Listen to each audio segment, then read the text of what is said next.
dripping like water.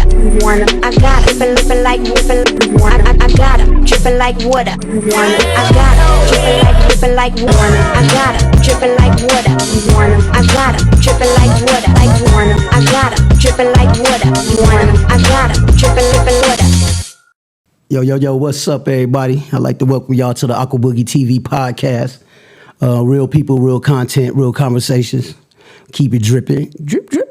Anyway, I got a special guest today, one of the homies, one of my brothers, my spiritual brother, my brother from another mother.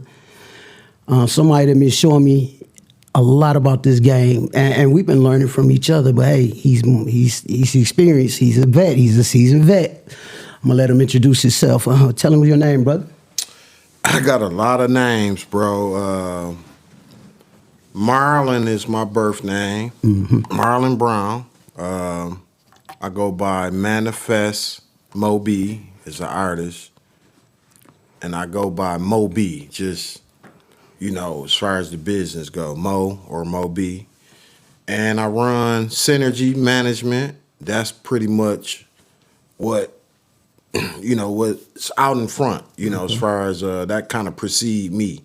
That's kind of like my flagship. That's what I'm known for, my management company. So cool. Synergy, and the people that I manage is more known than the company. So we're gonna get to all that. Yeah. We're gonna get to all that, because I know you got a lot to a lot of knowledge to drop on them. So I'm gonna let you. I'll make sure you give it all to them. Dope. Okay, so first of all, like, were you born here? You originally from Flint? You from? Man, like, not only am I from Flint, my daddy and my mother, they was born here in Flint.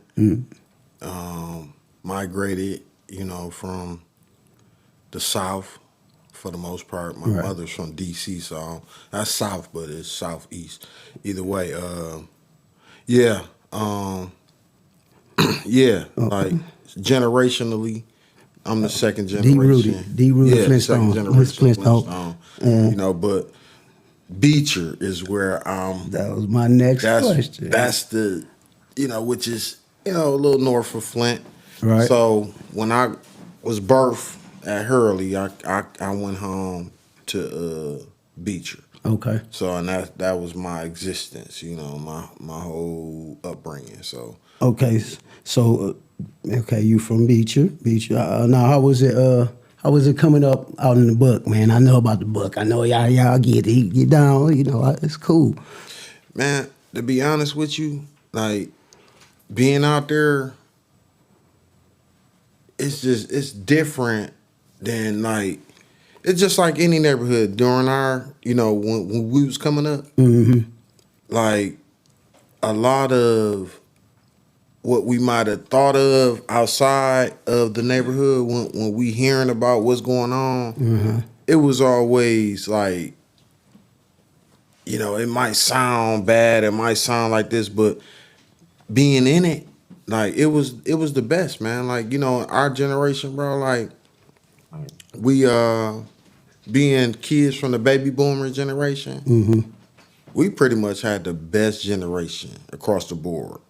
Going to my granddaddy house on Black Street, right there by Church's Chicken. I know exactly what you're talking about. That's close that boy down. Be over there, you know what I'm saying, with my granddaddy, and then my grandmother, his wife at the time. Like, they was married, but they wasn't together. Okay. Oh. That was a whole lot of stuff I had to figure out. Like, hold up, my granddaddy married. But either way, she was like right by Pearson and DuPont, like on Baltimore, right by Devil's Lake.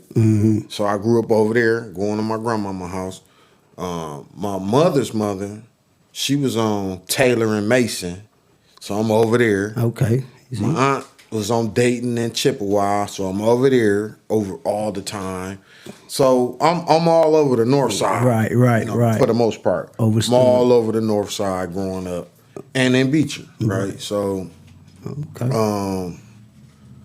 the existence was dope. And our generation was dope. You know what I'm saying? Like, when you meet the people and, you start to figure out, like, oh, like, And this before crack, so you know, right. that's a whole nother man topic. Man, you know, like, tell me about it. Before crack, everywhere where melanated people existed was dope. Right, you know, right. across the country, because we went to our families across the country from the west to the east, and so we visited and we seen them living good. Like everywhere was good. It was challenges, of course, you know, but we was comfortable with them challenges. You know what I'm saying? It was dope. Like Right. I had a great upbringing out there, man. Were you like? Did you have any siblings?